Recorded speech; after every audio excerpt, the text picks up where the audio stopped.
Halo semuanya, saya Sakin. Saya Andi. Kembali lagi di Sinematik Cinema Analitik. Wih, ada X-nya.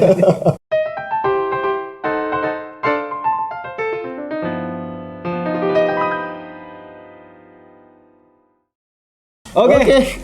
Ya, hari ini kita mau bahas film di Netflix nih ya. Yang sangat-sangat hot, booming dan samurai banget lah. Samurai banget, Jepang banget nih. Kita bakal review Samurai X. Samurai X versi Indonesianya Rurouni Kenshin The Final yang sebelumnya tayang bulan April di Jepang dan Netflix berbaik hati ya untuk membeli lisensi filmnya. Sebelum tayang di Indo bulan Juli nanti udah dibeli duluan. Akhirnya kita bisa nonton. Setelah kita kemarin juga udah nonton Ali dan Ratu-Ratu Queens. Sekarang kita nonton film yang gitu kan, lebih action ya. Walaupun ada dramanya dikit, tapi film ini cukup ini ya sukses ya karena sudah dapat 4 dan menuju ke 5 film. Salah satu film adaptasi manga dan anime yang cukup sukses di Indo dan Jepang ya karena juga. Siapa sih yang kenal tokoh samurai yang satu ini Rurouni Kenshin dengan ini ya. Codet X-nya ya cukup dinantikan oleh penggemarnya ya karena udah hampir berjalan dari tahun 2012 dan bakal ditutup mungkin pada tahun ini gitu ya. Pada tahun ini. Sebenarnya secara garis besar masih ini sih ya, masih sama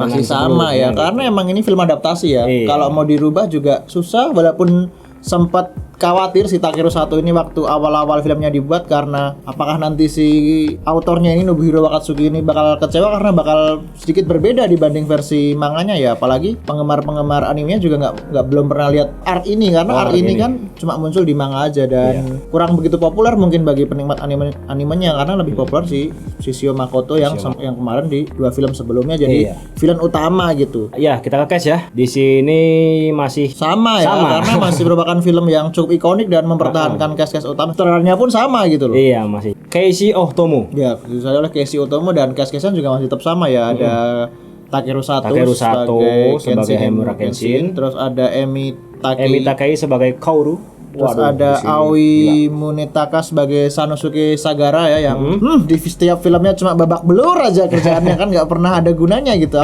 Kalau di versi animenya kan dia dapat arc ketemu bapaknya belajar jurus. Terus ada si Riku Onishi sebagai Heiko Myojin yang juga nggak ada gunanya di versi filmnya. Si bocah kecil ini tuh nggak ada gunanya padahal kalau di versi manganya dia battle tuh sama si Gatling Samurai itu sih. Iya ya cuma jadi ini aja sih ibaratnya family interestnya si Kenshin aja sih. Sebenarnya di film ini tuh sudah bisa dibilang dia bukan anak kecil lagi gitu karena sudah agak beranjak dewasa nih si ini.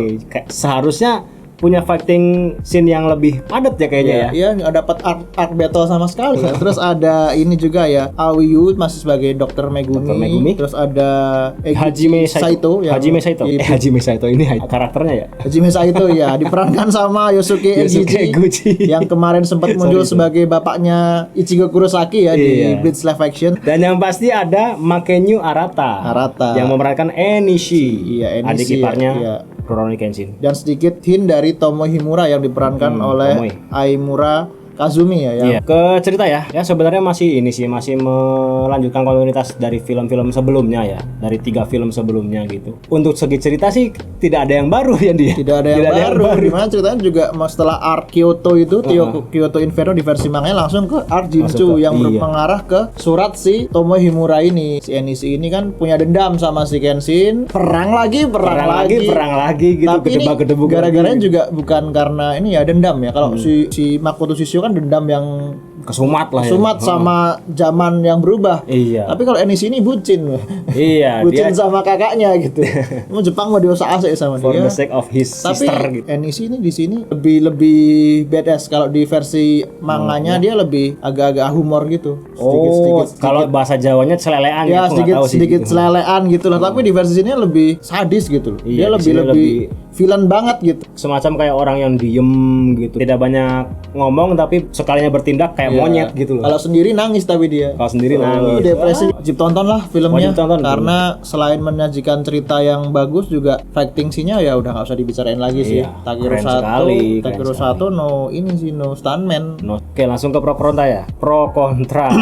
Kalau pro sih yang paling utama dari aku fighting scene ya. Fighting scene ini sangat bagus gitu. Kayak udah next levelnya WB gitu ya. Ketika kita nonton Mortal Kombat itu tuh fighting scene-nya kayak dia nggak menerapkan protokol kesehatan. Bukan. Iya benar, karena buku-bukunya banyak banget gitu loh, iya kan. Dia nggak menerapkan sinematografi yang cukup apik gitu ya. Iya.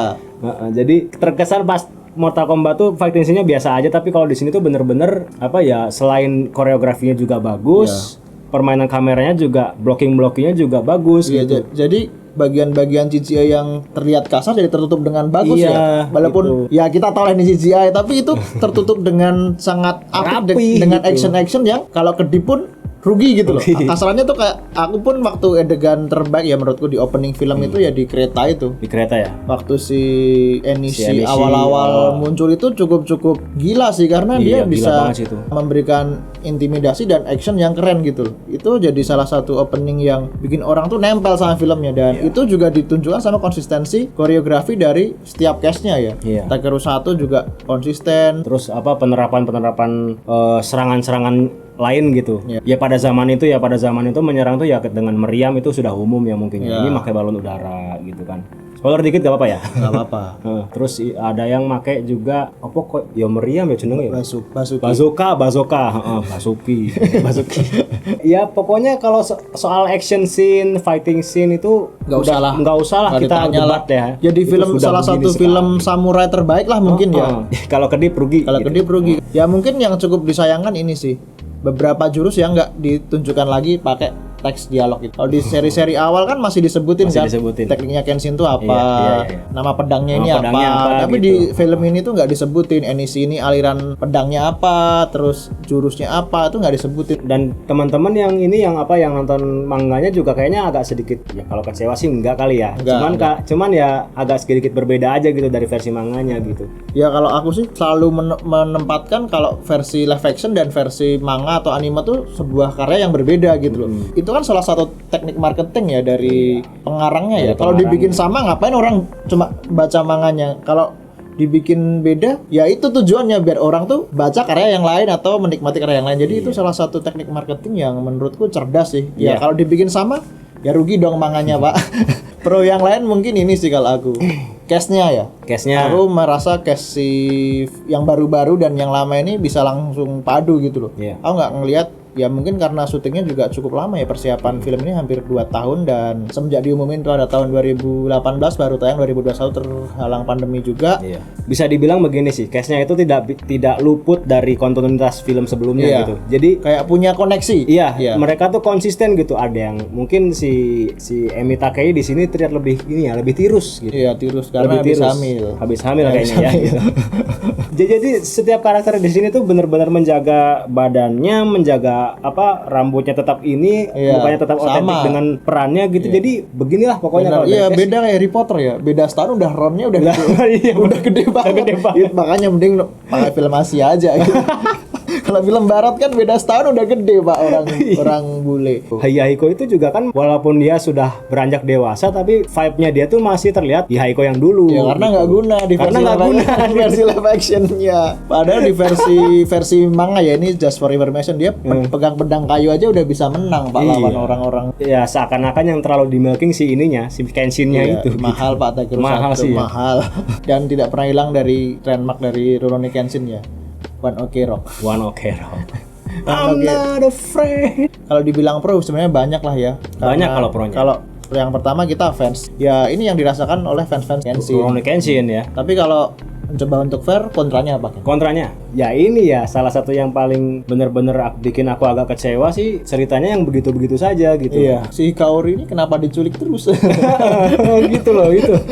Katanya bapaknya anggota Shinsengumi kan? Iya. Kenapa diculik? Padahal kan love interest dalam aspek ini ya, aspek global ya. Love interest si Kenshin kan nggak cuma si Kaoru, ada si siapa? Sano, ada si Hyo siapa? Hihiko tadi.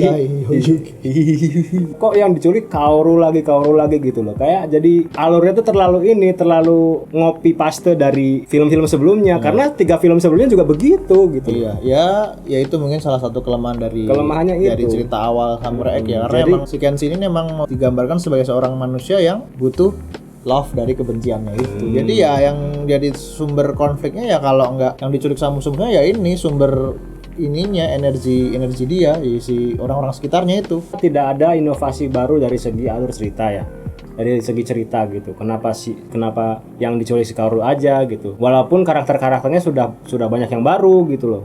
Ada Enishi, terus ada siapa lagi gitu yang pakai sambit itu. Harusnya ada 6 itu anak buahnya Enishi, tapi ya di sini cuma ada berapa? 4 atau 4. Ya. Gitu aja sih. Kalau dari aspek yang lain sinematografi, action scene, warna itu aku sudah suka banget. Jadi yang paling bener-bener ini sih alur cerita ya karena terkesan gitu-gitu aja gitu loh. Monggo nih, kontranya nih. Kalau kontra aku susah ya bilang ya karena pertama ya itu kalau dibilang kontra paling utama ya perbedaan dari versi manganya aja sih. Karena banyak karakter yang dihilangkan kemampuannya gitu. Seandainya film ini mau dibikin trilogi dengan ending akhirnya di beginning itu kayaknya lebih oke. Beberapa karakter dapat screening yang lebih banyak, terus karakter lain juga bisa berkembang ya. Orang bisa tahu apalagi kan manganya juga masih lanjut. Siapa tahu next beberapa tahun lagi bakal munculin Hokkaido Arc di mana si Yahiko ini udah pegang pedangnya si Kenshin. Iya.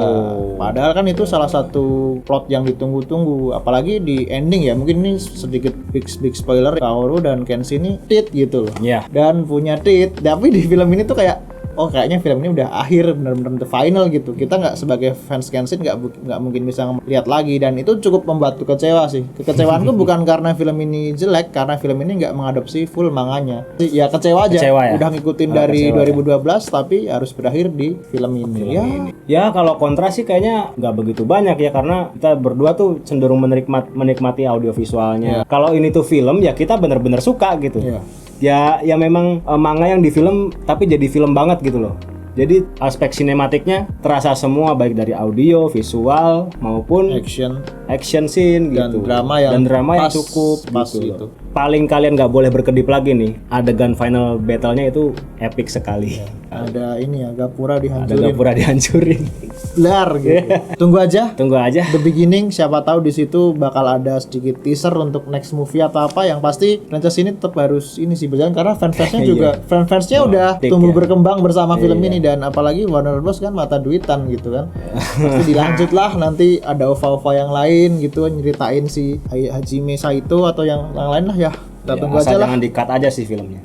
Nilai skor ya. Kalau dari skor mungkin aku tidak ada yang bikin aku wah sih ya sebenarnya dari segi cerita. Sayangnya ya, action scene bagus, sinematografi bagus dan ini memang film bagus ya. Tapi pada akhirnya menjadi bagus aja gitu. Tidak bagus sekali gitu. Jadi mungkin aku ngasih nilainya 7,8 aja sih. Sudah menjadi angka yang sangat oke sih menurutku ya untuk film ini yang tidak memberikan lagi alur yang baru untuk filmnya. Ceritanya cenderung gitu-gitu aja tapi sinematografi dan fighting scene-nya sangat membantu para penonton mengangkat lagi film ini gitu, membuat wah lagi film ini. Tapi dari segi cerita sayangnya tidak ada yang bikin wah gitu loh. Untuk treatment aksi-aksinya ya cukup bagus, tapi ya yang sudah sering sekali kita bicarakan, nafas dari film adalah cerita. Kalau nggak ada inovasi sedikit pun ya jadi berkurang nilainya kalau menurut. Apalagi udah ada versi sebelumnya ya, karya sebelum dan itu nggak dikembangkan lagi gitu. Betul. Sayangnya nggak dikembangkan lagi.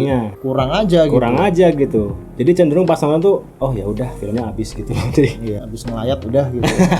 Monggo Andi. Oke, Anda berapa? Kalau dari aku 7,1 sih. 7,1. 7-nya untuk Emi Takei, 2-nya untuk filmnya. Enggak. 7,1 ya. 7,1. Karena ya film ini ya alasan utamaku nonton ya karena aku udah nonton dari tahun 2012 gitu loh. Enggak ada alasan buat enggak nonton. Jadi kayak terpaksa harus nonton gitu loh. Fan-fansnya jadi terpaksa harus nonton. Mau bagus, mau jelek ya pasti nonton gitu loh. Kadang kalau film baru muncul kan alasan nontonnya banyak, terlalu nggak menarik, posternya jelek, aktornya bagus gitu. Tapi kalau nonton Kenshin ini kan yang pertama ya itu jelas kita udah nonton dari tahun 2012. Jadi mau nggak mau jadi nonton. Alasan utama aku nonton karena itu. Untungnya film ini nggak begitu mengecewakan dengan action yang cukup bikin wah walaupun ceritanya ya biasa aja gitu, nggak bikin orang merasakan emosi dari Enishi atau merasakan emosi dari Kenshin ya. Kalau aku nggak tahu kalau teman-teman yang lain nanti nonton mungkin tersentuh sama Sano yang dibabak belurin tiap film terus minta ujuk-ujuk sembuh lagi sembuh lagi gitu kan. Itu kan juga cukup membingungkan ya. 7,1 menurutku udah nilai paling fair karena alasan utama nonton ya karena terlanjur nonton. Ya mungkin kalau soal merasakan emosi dari karakter, aku cukup merasakan emosinya si Enishi sih.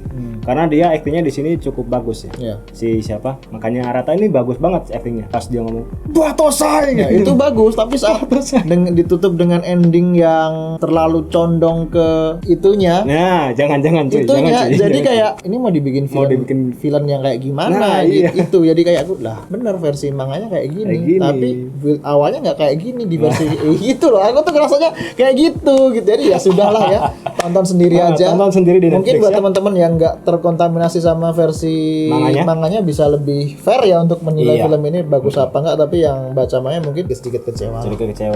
Ya begitulah untuk review Kenshin, Rurouni Kenshin dari kami ya. Langsung ditonton saja di Netflix. Selamat menikmati aksi dari Babang Tampan Takeru Sato si Kamen Rider Dino. Ya, mungkin segitu dulu dari kami. Terima kasih sudah menonton sampai selesai. Jangan lupa like, komen, dan subscribe dan dukung kita di channel kita yang lain di PG Studio Musik untuk konten cover-cover lagu yang lain. Dan jangan lupa juga tonton konten-konten original kita, Konfrontasi dan Top Stories. Dan nanti ada konten lagi memasak bersama Nanda. Terima kasih sudah menonton. Saya Sakin pamit. Saya Adi. Sampai jumpa. Wah, gitu.